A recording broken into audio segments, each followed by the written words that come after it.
Draft season is here. It is time for you to beat your best friends from college. You just found out where you're drafting from and you need the perfect strategy. Sean Moran here and Keegan Thompson. We are going to be drafting from the 3 slot and the 9 slot, giving you pick by pick analysis and strategy from the front end and the back end of the draft. Here's how the league breaks out. This is a full point PPR league. We have a quarterback, 2 running backs, 2 wide receivers, 2 flexes, and a tight end. We're going 13 rounds here. It's going to be as standard and chalk as what you're going to be doing with your buddies when you are drafting in 2 to 3 weeks. Keegan, before we jump in, anything you got to say? How are we feeling? Feeling good. I'm feeling great. I've been enjoying doing some mocks instead of underdog. It's good to get back in the redraft mindset because underdog has kind of like frazzled my brain a little bit about how I draft. I'm like, what do you mean I don't take Jonathan Mingo in the 14th round? Yeah, most people you're drafting with are like, Mingo? What is? Yeah, most people are like, who's Evan Hull? But most people are thinking that way. Also, okay. for the viewers, that is Eric Andre merged with Danny DeVito, just in case. Yes, you were that is Keegan. I just found that out and play fantasy with Sleeper for like 3 years with Keegan. Okay, again, before diving in the comments, tell us who won this draft. I would love to know if I beat Keegan. I would love your support. If you have not subscribed, please do hit the subscribe button. Your support means the world. We will be dropping so much content the rest of August and leading up through the season. You're not going to want to miss what we're putting out there. Okay, I'm starting the draft. Here we go. Okay, so this is about as chalk as it's going to go. Justin Jefferson, Jamar Chase off the board here. I'm glad it went like that. These sleeper drafts sometimes will have one of these two available here, and I'm like, that doesn't make any sense. This is a super easy pick for me. I would love to walk away from my draft with this guy. A lot of people might try and take a wide receiver here. I think that there is a realm of possibilities where this guy absolutely breaks the slate. If a couple injuries happen in his offense, we're looking at him repeating his 1,000 yard season. His quarterback, who's just been named the starter, has clearly shown a propensity to throw him the ball, check it down to him. He had a 20% target share when he was out there with the ones when Brock Purdy was the quarterback. I'm going to take Christian McCaffrey. This offense is going to run through McCaffrey. He's the most important player on the San Francisco 49ers outside of Nick Bosa. I'm easily taking Christian McCaffrey, and I'm going to go hero RB until the cows come home. I love it. Yeah. Oh, I know. I think too with the thought process, Sean, of like I've been very anti RB in the first 2 rounds, like 0 RB approach, but like right now, like it feels really good to leave rounds 1 and round 2 with an RB and a good wide receiver, and picking at the 3 spot. You really might not like what you have at 210 in terms of RB, so I don't mind that. For anybody watching this after, or maybe you haven't watched our episode on my favorite fantasy picks, I detail all the players that I like in each round, all the way through 12 rounds. My guy is Stephon Diggs here. For those who have seen it, you've heard my rant, and for those who haven't seen it, I basically feel like this guy in the first round has one of the safest floors and a very high ceiling, and I'm getting him at the end of the first round. So why would I not take Stephon Diggs? He's attached to Josh Allen. I want a piece of that offense. I can do that with Steph Diggs here. Wow, Derrick Henry at 12. That is maybe what a home league would do. Yes. And now, and exactly what we were just saying, building out a roster like the right way, having a stud running back, having a stud wide receiver. I am going to go take another guy who is my favorite to draft in this round and just walk away with Tony Pollard here. No, Keegan, he goes at the end of the second. Look at the sleeper rankings. You shouldn't be doing that. Exactly. Yeah. If you look at the sleeper rankings for your drafting and that's it, yep, it's just turn in your money now. In your home leagues, there is a strong possibility Tony Pollard is going to be available at the middle towards the end of the second round. If you have a Keegan spot 8, 9, 10, I wouldn't even hesitate. I would take Tony Pollard there in the second round. Once it becomes the second round, I'm taking Tony Pollard. Like that's how I feel about him at this point. I just think the upside is just it's too tasty to deny with Tony. So I'm on the clock here talking about Keegan's pick. So that's great. You're in an interesting spot here, Sean. You're in an Yeah. interesting spot here. So this is interesting. So I'm probably gonna go wide receiver here. I think I could double dip on running back if I wanted to. However, I don't. And this sounds dumb. I'm supposed to be smarter than this, right? We have a fantasy football channel.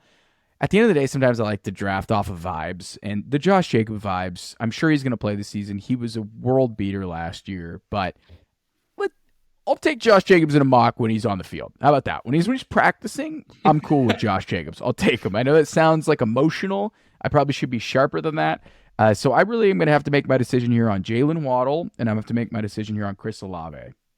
And Jalen Waddle was incredible last season. He led the NFL in yards per reception, was one of the most efficient players in the NFL. I love efficient players, but sometimes you just got to get your guy. And that's how I feel about Chris Olave. And Chris Olave is somebody, if you follow like Matt Harmon, the reception perception, guy's an absolute stud at separation. He's a true alpha. Keegan has gotten into some real fights with Aiden about Garrett Wilson and Chris Olave, but I'm going to take Chris Olave here, and I'll see who wraps back here. It might be a running back. Would you have taken Garrett Wilson or Chris Olave if they were both available? Ooh, probably Wilson. I just, I don't know. Aaron Rodgers versus Derek Carr. It's tough. Hashtag confirming my priors. But I wouldn't be shocked if Chris Olave outscores Garrett Wilson. I'll leave it at that. So, I am now in a situation here where I don't really love the running backs. I could take a quarterback. Feels a little early. But I think in terms of when you're playing fantasy football with your home leagues, with your buddies, and again, we're starting 2 flexes.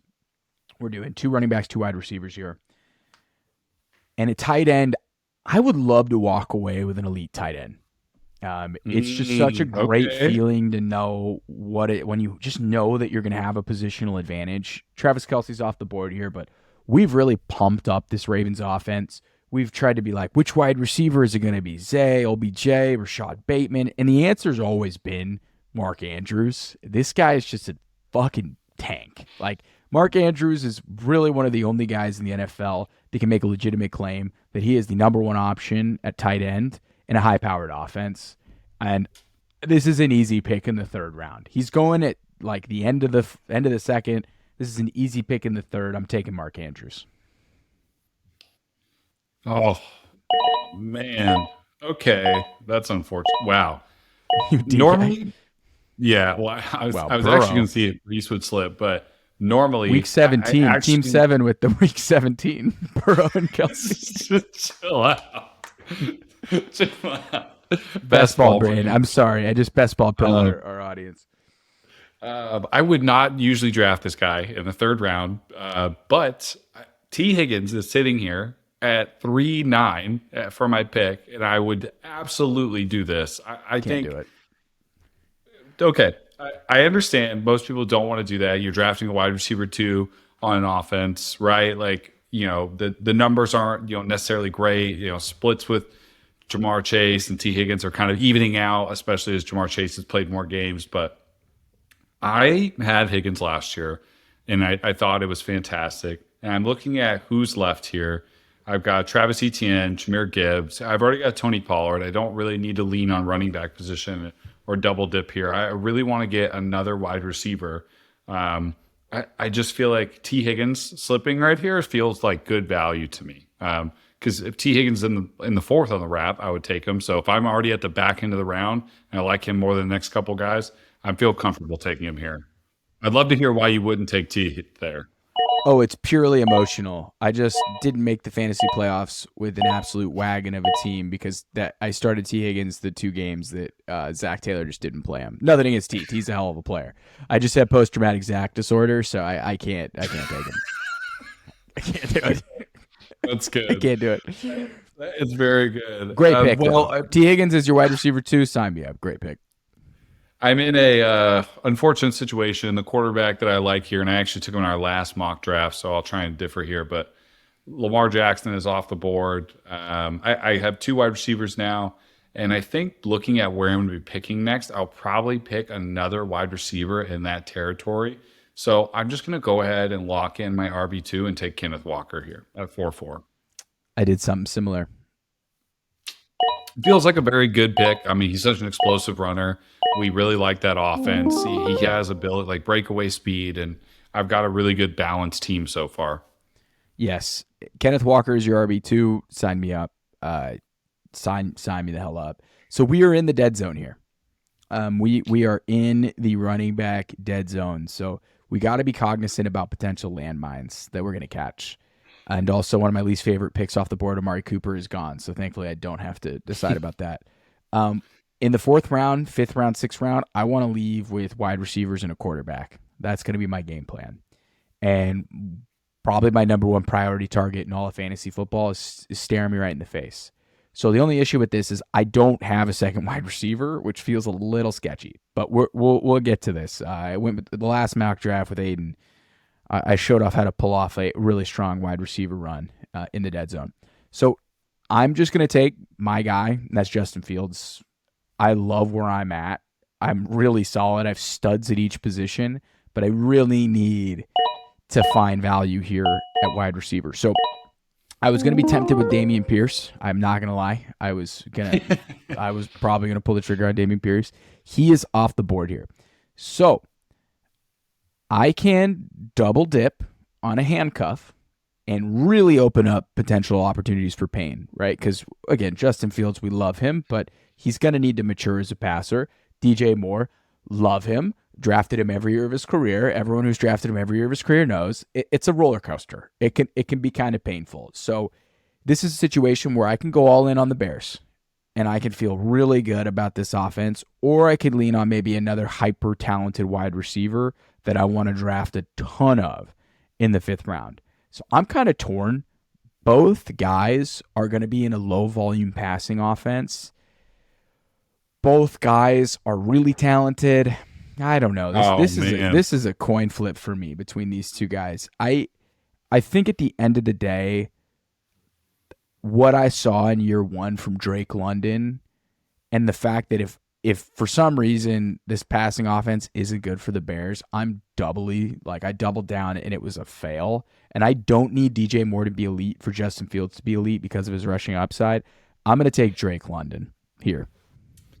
That's fair. I don't think he would have slid to me, but I definitely would have been heavily considering Drake London at this position.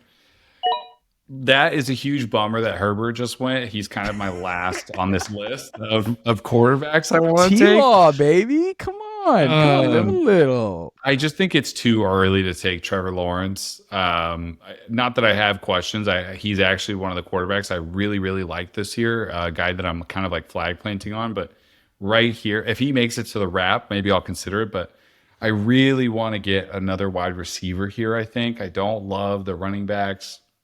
I don't necessarily love the quarterback, like I said, but I mean, it's a little bit of a scary place here. So I'm going to go a little early on a guy and fill out the tight end position here. And I'm going to draft Darren Waller at this spot. I think is technically drafting a wide receiver one for the New York Giants. Like, this is the guy who's going to dominate target share. He's going to dominate their end zone opportunities for the Giants.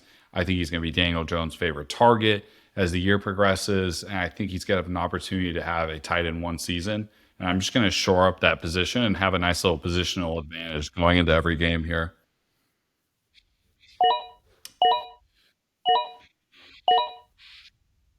All right. Oh, that worked out. That worked out for you. It did work out. I think. Are you bailing? Oh man, I don't know. I think I have a game plan of what I want to do if I don't take a quarterback here.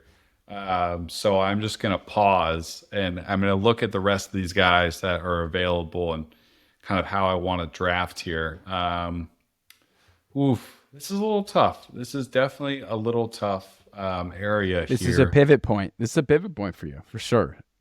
I am definitely pivoting here off of what I wanted to do. Now, if you go off sleeper ranks, you're going to end up somewhere like drafting DeAndre Swift here or Dallas Goedert. I don't think that's actually kind of how the rankings should be at this situation. I think the guy I like here, and I haven't done this in a mock draft yet, but I'm gonna go with Brandon Ayuk as my wide receiver three. Wow. My one of my favorite wide receivers in the league. I think drafting Debo is fine in the fourth round, but I also could just take Brandon Ayuk in the sixth. I think their offense is going to be really solid again.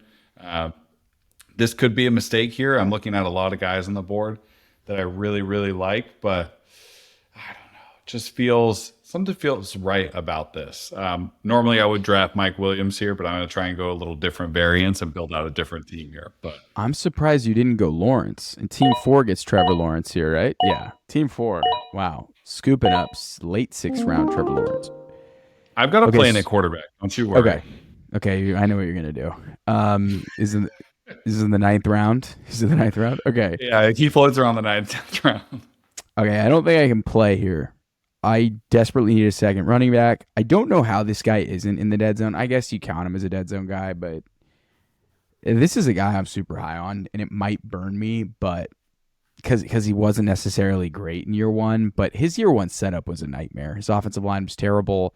His offensive coordinator was bad. His quarterback was like 50 years old, breaking Microsoft tablets, going through a divorce. So it was kind of like a tough rookie season for Rachaad White.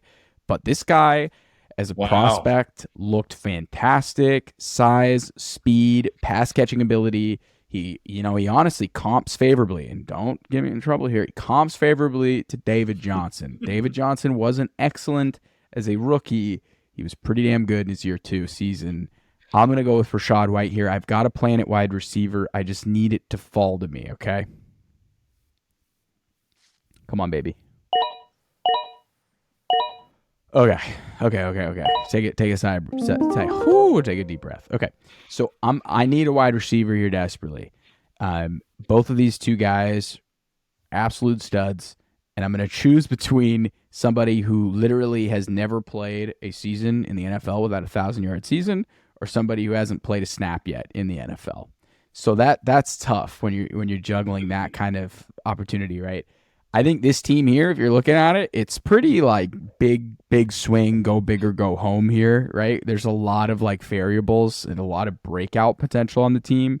So I could just say, hey, you know what? I'm going to go with a safer player in Mike Evans. I'm going to ride the Mike Evans gravy train. I actually could zig while others zag. I could think that he's actually going to be the one that's going to be good with Baker Mayfield throwing the ball deep. And there's a bunch of like game theory you can go with Mike Evans. And again, the guy has literally not played a season in the NFL without 1,000 yards. But I'm going to go with the rookie in Jackson Smith and Jigba. I want a piece of this Seahawks offense. I want upside. Give me the talented rookie out of Ohio State all day of the week. Smart pick. Smart pick. I wouldn't have let him get past me, that's for sure.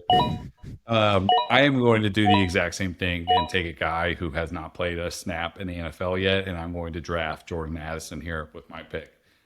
There it is. He's walking into Adam Thielen's role. Again, I just in our episode covering who I like in every round. This is a guy that I want at round 7 every time. I want Jackson Smith and Jigba in this round range too. Kirk has a known history as a Vikings quarterback of supporting 2 top 15 wide receivers. He's done it 3 out of his 5 years in a Vikings uniform. No brainer here. Rookie upside. I like how my team is balanced with Diggs, Higgins, Ayuk, like proven veteran wide receivers who are great fantasy assets. I have 2 awesome starting running backs. I've got a tight end I won't have to worry about all year. It's time to take a swing on a rookie and go for some variable upside in Jordan Addison. Wow, Team 11 needs a wide receiver here. They're taking hero wide receiver to a different Wow, I did different not meaning. pay attention to what Team 11 was Wow, doing. they Holy said cow. give me every running back in the dead zone. That was what they wanted. They And wanted then every one of and them. let me draft Traylon Burks. If you have a league mate like that, congratulations. Good Team job. 11 and Team 1 will be trading picks at some point this year. I will call this out for the people following. When you draft towards the back end of the draft, buckle up. You're going to get a lot of good running backs. Front of the draft, you're taking a lot of wide receivers. It's just the name of the game with the ADP right now. That is the name of the game. I am now staring at another favorite player of mine to draft in this range. I feel like the stars are aligning, Sean. After It we've really just is. episode. Eight is not, the ninth spot is your probably where you want to draft from, considering all these guys you love. I know, right? It's like kind of perfectly working out. Maybe it's just because I've done so many drafts from this spot this year, but James Cook for me here. I mean, attached to the Bills offense, they're starting running back. I'm getting a starting running back who can catch footballs. Remind you, this is a PPR league. In the 8th round, pretty early on, and he's my running back 3 right now. Yeah. So if I'm looking at this from a position standpoint of roster, Diggs, Higgins, and my wide receiver spots, Ayuk, Addison, and James Cook can make up the 2 flex spots I have. I'm pretty happy with that. Yeah. I would agree. Okay, so looking here and how it's breaking down, I could go wide receiver here. I really don't want to wait because it gets a little bleak at running back a little bit later on. And it gets kind of bleak at wide receiver too. So I'm going to have to take a running back and a wide receiver here. I really think when I'm looking at this board, I think Antonio Gibson is such an appealing pick in the 8th round. The guy has a history of strong PPR finishes. He's now playing with a offensive coordinator who's a former running back who's gotten a lot out of the running game when he was working with the Chiefs. I think this is a great opportunity for Antonio Gibson to be put in a role that really allows him to shine. And if you saw in the preseason, it was a 50-50 split with Brian Robinson. It wasn't the J.D. McKissick role, right? He was out there. I have some concerns about Sam Howell rushing. Is he going to dump it off to Antonio Gibson? But I think Antonio Gibson's a great play here in the 8th round. I like it. Okay, so now here I'm going to take a wide receiver, and there are 2 guys here on the board that are speaking to me, and both are It's Michael a bit. Thomas, one of them, right? No, never. Not even if there's a fire. I'm looking really hard here at Gabe Davis or Zay Flowers.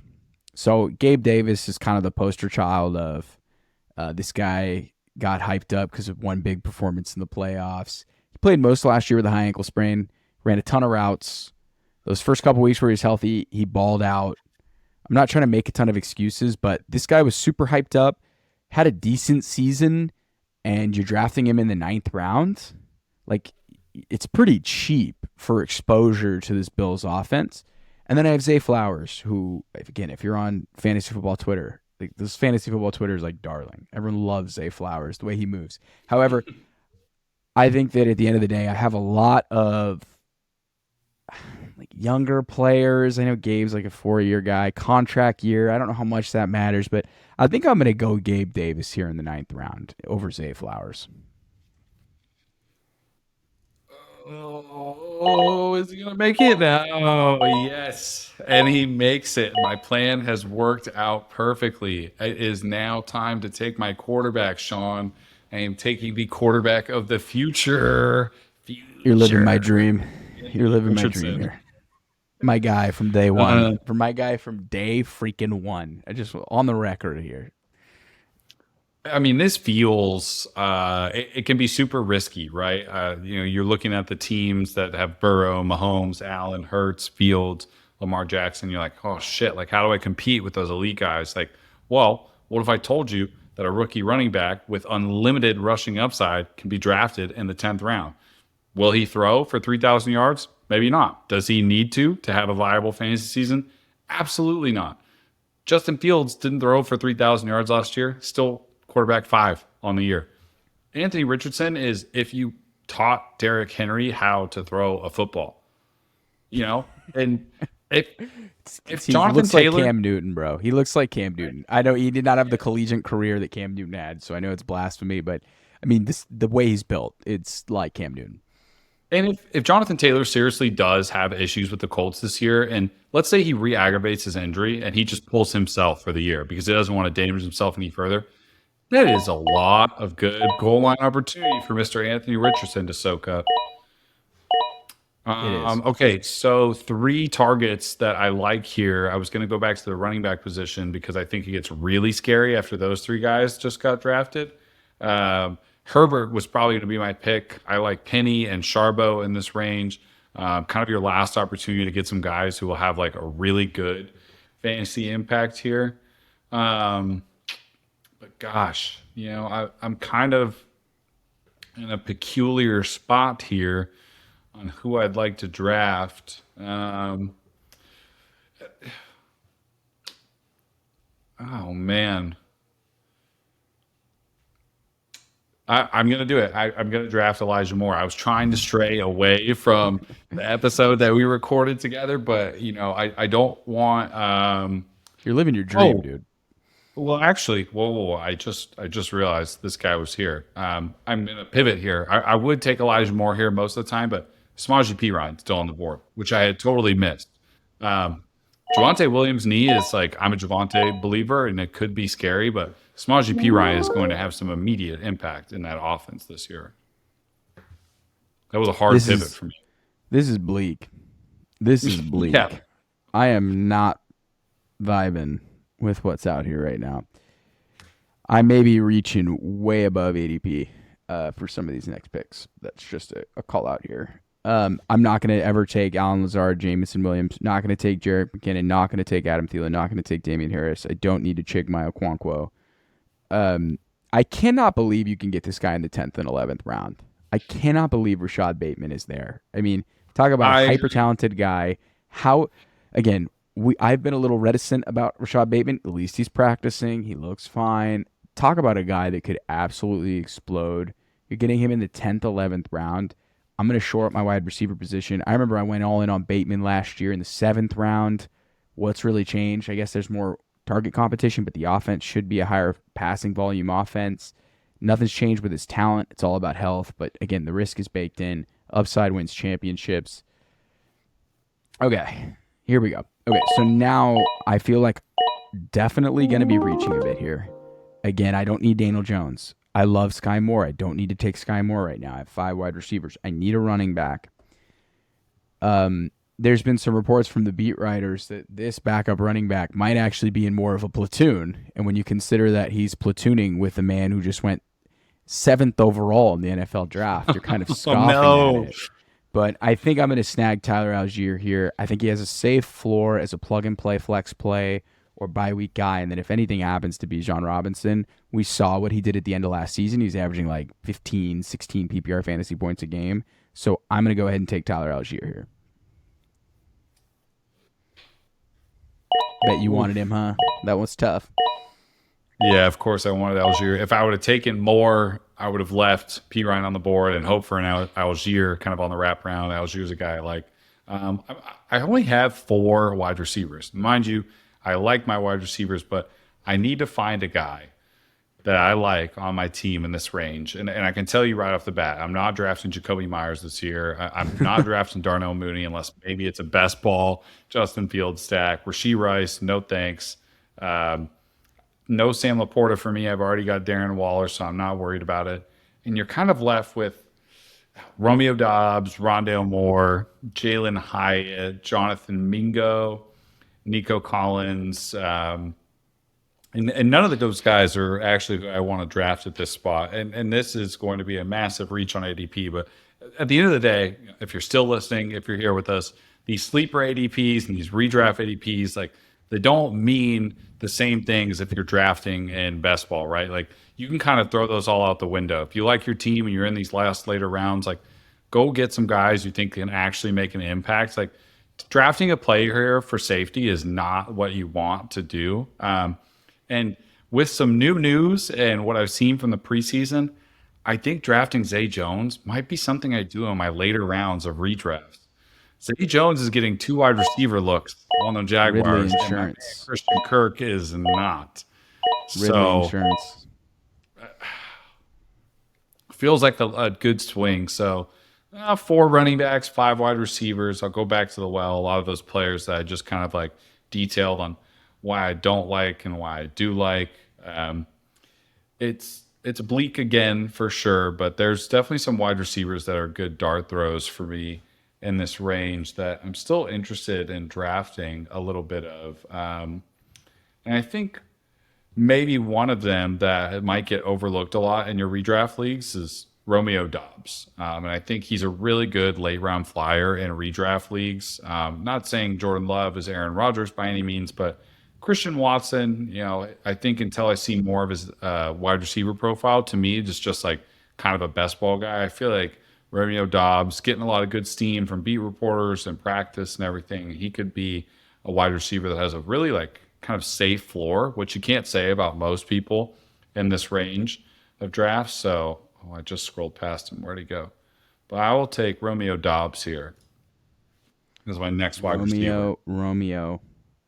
Okay, so I was gonna tank my Big B. Wasn't gonna happen. Wasn't in the cards. Tank Bigsby is just such an auto click in the 13th round. Okay, so I'm switching. I'm swinging for upside here.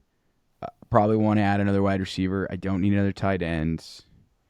I guess maybe because there's two flexes, maybe I could play a tight end. I don't know. I feel okay about my wide receiver room,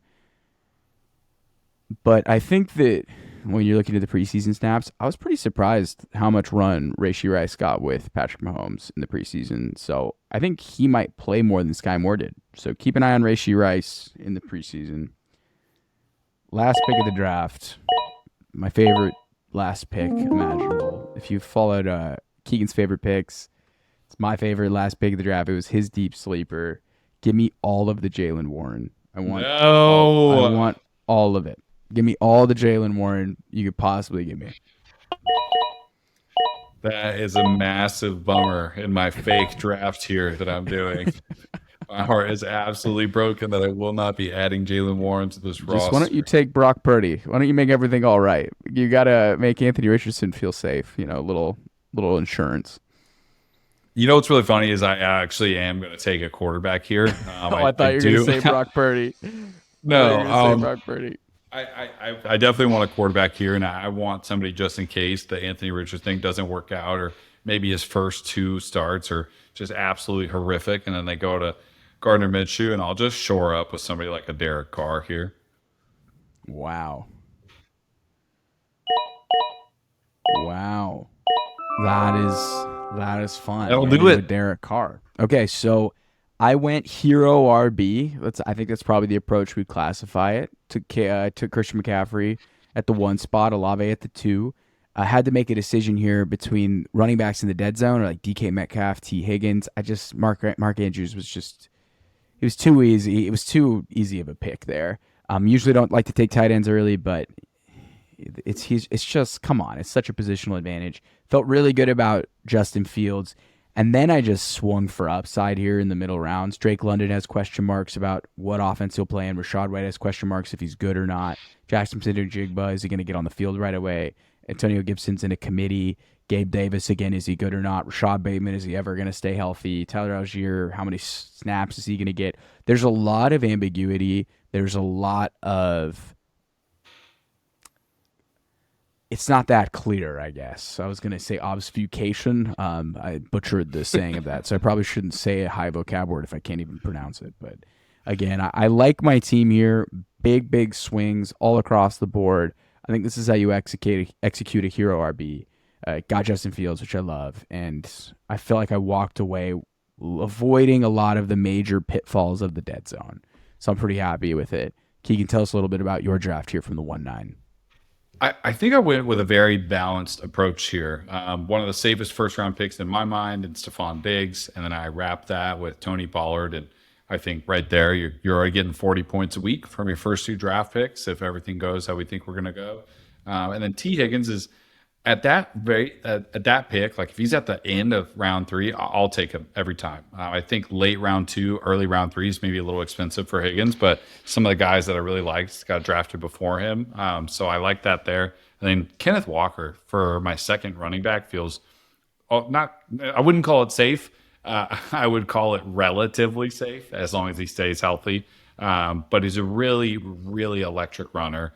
And then I go ahead and in a weird spot, I would have loved to take Herbert at that 5-9 spot, but I shore up my tight end position with a guy that I think could beat out Andrews and Kelsey this year as tight end one, especially with the role and how involved he'll be in the offense, and take Darren Waller.